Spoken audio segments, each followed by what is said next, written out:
हिंदी पखवाड़ा 2025 के बारे में है। ये तो वो सालाना आयोजन होता है ना सरकारी दफ्तरों में। हाँ हाँ बिल्कुल।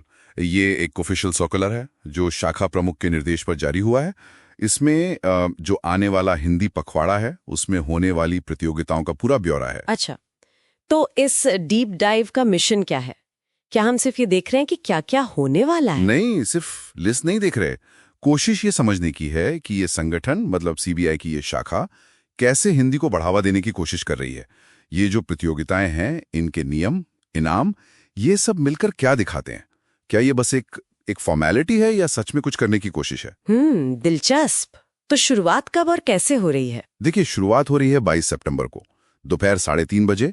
एक ऑनलाइन राजभाषा कार्यशाला है, शायद एक तरह से माहौल बनाने के लिए। Okay, online.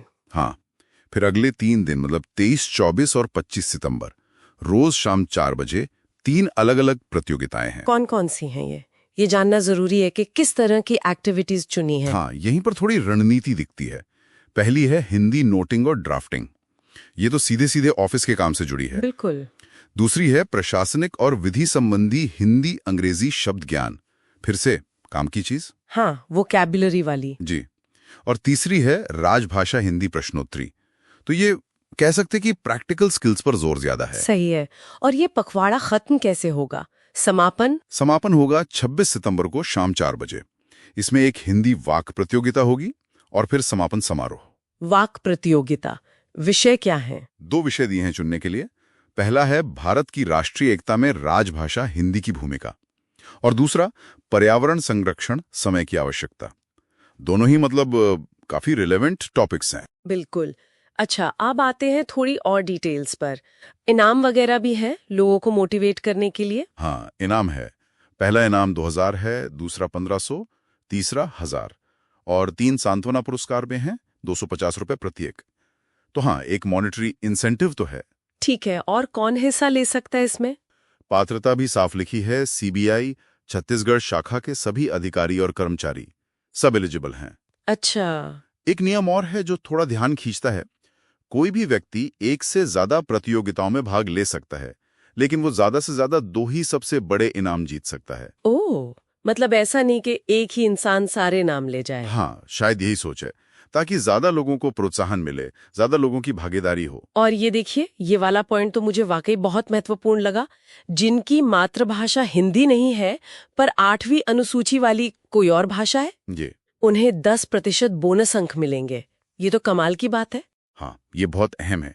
ये सिर्फ कहने के लिए नहीं है, ये बाकायदा नियमों में लिखा है। ये साफ दिखाता है कि वो गैर हिंदी भाषियों को मतलब न सिर्फ शामिल करना चाहते हैं, बल्कि उनके प्रयास को अतिरिक्त मान्यता भी दे रहे हैं। ये तो समावेशी होने का एक ठोस कदम लगता है। बिल्कुल।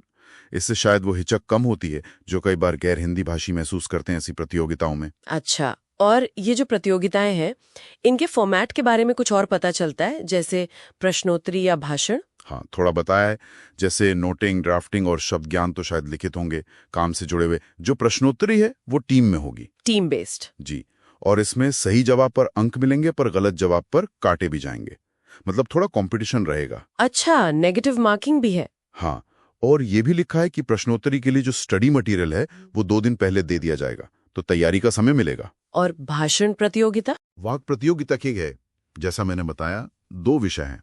उनमें से एक चुनना है और ज्यादा से ज्यादा 3 मिनट बोलना है। सिर्फ 3 मिनट? हाँ, और जजमेंट सिर्फ बोलने के तरीके पर नहीं होगा। विचारों की क्वालिटी, प्रेजेंटेशन का तरीका और भाषा की शुद्धता, इन सब पर मार्किंग होगी। ओवरऑल कम्युनिकेशन देखा जाएगा। सब कुछ सीबीआई ऑफिस के कॉन्फ्रेंस हॉल में ही होगा? जी। और जिन्हें भाग लेना है उन्हें कल शाम तक नाम देने को कहा गया है। मतलब वक्त ज्यादा नहीं दिया। हाँ, थोड़ा अर्जेंट लग रहा है। सूचना का जो टोन है वो भी काफी प्रोत्साहक है। बार बार कहा गया है कि उत्साहपूर्वक भाग लें और इसे सफल बनाएं। तो ये सिर्फ एक सूचना नहीं, एक तरह का आह्वान है। तो कुल मिलाकर देखें तो ये सिर्फ एक इवेंट कैलेंडर छाप देने जैसा नहीं है। इसके पीछे एक सोच है। हाँ बिल्कुल।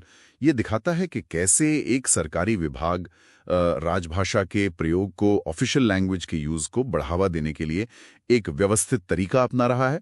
आकर्षक बनाने की कोशिश है, इनाम है, नियम साफ हैं, और वो समावेश वाली बात भी है। हाँ, वो बोनस अंक वाला नियम खासतौर पर दिखाता है कि गैर हिंदी भाषियों को कैसे साथ लेकर चलना है। ये उनकी रणनीति का एक अहम हिस्सा लगता है। ये सिर्फ नियम का पालन करने से आगे की बात है। वाकई, एक छोटे से सर्कुलर में इतनी सारे परतें हैं। जी।